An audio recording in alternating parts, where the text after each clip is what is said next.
Ny anjara asa tanan'ny lalàn'Andriamanitra. Izany no lohahevitra izay rahantsika manana manasanao mba hiaraka amiko hatramin'ny farany.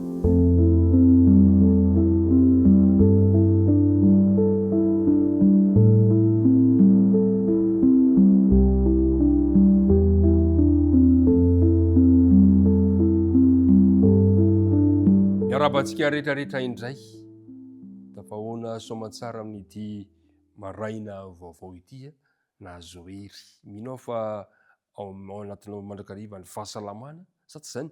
Salama isika rehetra. Mirary ny soa mandrakariva, mirary ny fitahin'ny tompo, ny fiadanany tompony ho aminao sy ny ankohonanao. Hivavaka isika ankehitriny. Rainay any an-danitro, misaotranao izay no tombo nandrom-pahavelomana izay mbola omenao anay. Ahafahanay manana ity fotoana iarahanay mandinika ny teninao ity. Tsy herinay izy izany na nitanjakay fa tsapanay resy lahatra izahay fa noho ny fahasoavan'i Kristy mbola matoy izao anay. Mialany heloka hery ankehitriny ary manadiovanay ka ny fanena masina mihitsy no ampitoerinao atemponay, hitarika anay, ampianatra anay izao teninao izao ary ametraka izany ho tonga fanandramana amin'ny fiainan'ny tsirairay. Amin'an'i Kristy nangatana vavaka. Amen. Omaly isika dia nandray ilay fanomezana. Tsy haiko ny hafalianao nandray ilay fanomezana. Za aloha dia nahatsiaro faly satria mampianatra anam-pitiavana ilay izy. Dia petraka amin'ny fanontaniana, inona ny anjara asa tanana izany eo amin'ny fiainan'ny tsirairay avy. Ndeha ho sokafantsika ary ny eo amin'ny Romanina toko 7. Romanina toko 7 ka ny 12. Romanina toko 7 ka ny 12. Romanina toko 7 ka ny 12. Andeha aloha jerevantsika ny toetra n'izany lalàna izany dia afantarantsika hoe inona no anjara asany kosa eo amin'ny fiainan'ny tsirairay avy. Sao ny voalaza ny teny. Ka dia masina tokoa ny lalàna ary masina ny didy sady marina no tsara. Inoko fa samy resy lahatra miaraka amin'ny Paoly isika. Raha miteny an'izany Paoly manao masina ny lalàna, marina, tsara. Satria izy nanome azy, fantatsika omaly, fa Andriamanitra no nanoratra azy tamin'ny ratsan-tanany. Andriamanitra no nanolotra azy ho an'ireto vahoaka Hebreo. Ary Andriamanitra mbola manome an'izany ho antsika tsirairay avy. Ka ny tiany ambara dia izao, tiany Paoly ambara. Ny lalàn'Andriamanitra dia tena mampiseho ny toetra n'Andriamanitra. Dia ilay Andriamanitra masina, ilay Andriamanitra marina, ilay Andriamanitra tsara. Ka tsy noho izany, tsy isika mihitsy izany no sahy ilaza manao hoe tsy misy dikany, tsisy lanitsika hanao tsinitsinina lalàn'Andriamanitra. Raha manao tsinitsinina lalàn'Andriamanitra na ianao dia manao tsinitsinina mihitsy ny toetra n'Andriamanitra izany. Ry mpiara midinika namana, ao amin'ny bokin'ny Deutéronomie toko 4 ka ny 9 voalohany hatramin'ny 9 dia hitantsika ao sady ny anjara toerana tian'ny lalàna apetraka amintsika tsara. Sao ny voalaza ao amin'ny Deutéronomie toko 4 ka ny 1 ka hatramin'ny 9. Sao ny voalaza ny teny. Deutéronomie toko 4 dia vakitsika eo amin'ny 1 ka hatramin'ny 5. Hoy izy hoe: fa ianareo izay mifikitra tamin'i Jehovah Andriamanitrareo kosa dia samy velona avokoa izao anio izao. Indro efa nampianariko didy sy fitsipika ianareo arak'izay nandidiana Jehovah Andriamanitrao ahy, mba arahinareo ny amin'ny tany izay efa hidiranareo holovana. Koa tandremo ary ataovy izany, fa izany no fahendrenareo sy fananareo saina eny mason'ny firenena samihafa. Fandre izany lalàna rehetra izany izy ka hanao hoe olona endry sy manan-tsaina tokoa i firenena lehibe io. Manana anjara toerana lehibe amin'ny fiainantsika ny lalàna satria mitarika antsika hanana fahendrena, mitarika antsika hanana saina matsilo mihoatra noho ny firenena samihafa. Ary mahafinaritra eto dia izao, hoy izy hoe raha hitan'izany ny olona de teny aminareo hoe olo-kendry olona endry sy manan-tsaina tokoa i firenena lehibe io.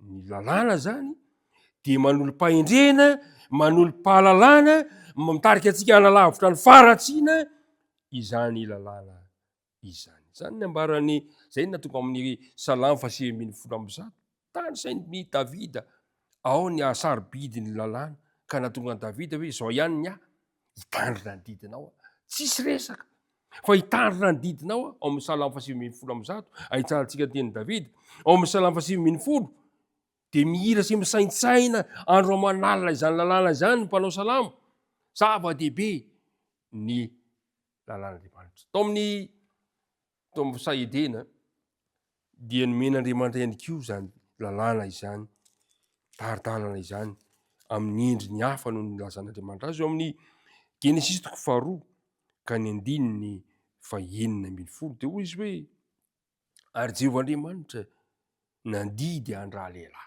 Nisy didy napetraka zany, napetraka tamin'ny olombelona voalohany ary Jehovahandriamanitra nandidy andra lehilahy ka nanao hoe ny azo rehetra amin'ny sady azonareo hinanana ihany fa ny azo fahalalana tsara sy ny ratsy de aza hinanana fa amin'ny andro hinanana ho azy de ho faty tokoa ianao. Raha jerena zany ny lalàna eto de toy ny fefy anankiray, fefy izay miaro antsika mba tsy hiaran'ny loza. Ny lalàna zany dia manome antsika toerana malalaka iainana ary mampitandrina antsika fa ny fioarana amin'izany dia misy loza izay mananotanina sy manjo ny tsirairay avy. Ao amin'ny Korintianina 2:5-7 dia ny lalàna dia milaza fa toy ny takela-by anankiray izay manondro an' Jesosy ilay mamela ny ilontsika sy manova ny fiainantsika ny lalàna. Ao amin'ny Jakoba, manasanao mba hanokatra indray eo amin'ny bokon'ny Jakoba. Jakoba 1 ka ny 7 sy ny manaraka. So no voalazan'le teny. Jakoba 1 ka manomboka amin'ny 2 sy ny 7 andeo jerevantsika. Hoy izy hoe fa aoko mpakatony teny anareo fa aza mpiaino fotsiny ka mamitaka ny teny anareo. Fa raha misy mpiaino ny teny nefa tsy mankatò de toy ny olona mizany tarehiny ao amin'ny fitaratra izy fa mijery ny tenany izy de lasa ary miaraka amin'izay de adino ny tarehiny. 15 fa izay mandinika ny lalàna tanteraka dia ny lalàn'ny fahafahana ka maharitra amin'izany raha tsy mpiaino manadino fa mpanao ny asa de ho sambatra amin'ny asany izany olona izany. Ry mpiara-midinika namana isany raha izay no jerena ny apôstôly Jakoba dia nilaza fa ny lalàna dia toy ny fitaratra. Samy efa nampiasa fitaratra isika rehetra. Ny fitaratra tokoa mantsy dia mijery ny endrika ao. Mijery natao hoe mety sa tsy mety, misy mivilana ve sa misy mahitsy tsara ve, misy tasy ve, fa saingy zao raha mivilana, misy mivilana eny amin'ny tarehinao na mivilana amin'ny akanjonao na misy tasy na maloto ny tarehinao, tsy ilay fitaratra iny akory no hanadio anao fa ilay fitaratra dia mampafantatra anao izay tsy mety izay ka mahatonga anao ho any amin'izay tokony fanadiovana dia Jesosy izany. Raha misy tasy dia maka mosoara ianao dia mamafa ilay tasy.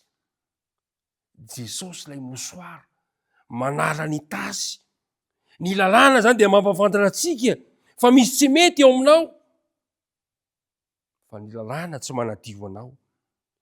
Fa ny lalàna zany dia mitondra anao hoe tsy mety ange zao ataonao izao e.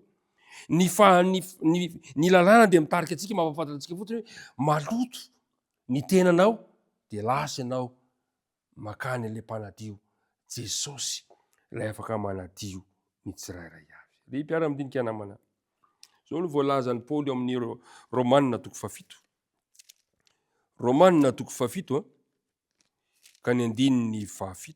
Romanina 7 ka ny 17. Inona ary no lazaintsika? Ho tavany lalàna. Sanatria izany. Kanefa tsy nalala ny ota aho ratsy tamin'ny lalàna. Ny ota. Tsy nalala ny ota aho izy Paoly ratsy tamin'ny lalàna. ry mpiara-midinika namana ny anjara asan'ny tanalalàna zany dia ny mba hampafantatra fampanota. Nomen'Andriamanitra antsika ny lalàna. Ka raha mijery lalàna ianao ka misy zadikainao ireo dia mpanota ianao zay. Ny ota mantsy dia fandikana ny lalàna. Ry mpiara-midinika namana, hatraiza ny fahombiazanao teo amin'ny fihazanao ankatony lalàn'Andriamanitra? Tena zava-dehibe eo aminao ve ilay fanomezana nomen'Andriamanitra? Raha tsy misy ny lalàna, tsy fantatrao fa mpanota ianao. Ary raha tsy fantatrao fa mpanota ianao, tsy misy ilanao an' Jesosy. Fa satria nisy ny lalàna dia fantatrao fa mpanota ianao, dia ilainao Jesosy. Ilaiko izy. Izy ihany no afaka hanadio aho. Rehefa nijery teo amin'ny fitaratra, ilay fitaratra tsy nanadio aho, fa lasa nitady savony, lasa nitady lamba hanadiovako aho. Rehefa nijery lalàna dia natsapa fa mpanota tsy mendrika aho, dia lasa nakeo amin'i Jesosy. Ny lalàna zany no mitarika ho eo amin'i Jesosy. Ny lalàna no mitondra ho eo amin'i Jesosy. Jesosy no manadio aho. Jesosy no manadio anao. Hombanao any izy, ka isika tsiraray avy anie samy tsy ho diso anjara amin'ny fanadiovana izay omeny Jesosy anao androany. Ivavaka isika. Ray be fitiavanao, misaotra anao izahay fa nomenao anay ny lalàna, mampafantatra anay ny toetranao masina, marina no tsara. Nomenao anay ny lalàna mba ho toy ny fitaratra hijerenay ny toetranay, ka ahafantaranay fa mpanota tsy mendrika izahay, ka indro mitaha miazakazaka miantoraka eo amin'i Jesosy. Jesosy ilay mpanadio anay. Jesosy ilay mamela ny elokay. Jesosy ilay vonona ny andrainay ka ahatonganay ho afaka amin'ny tsy fahamarinana rehetra.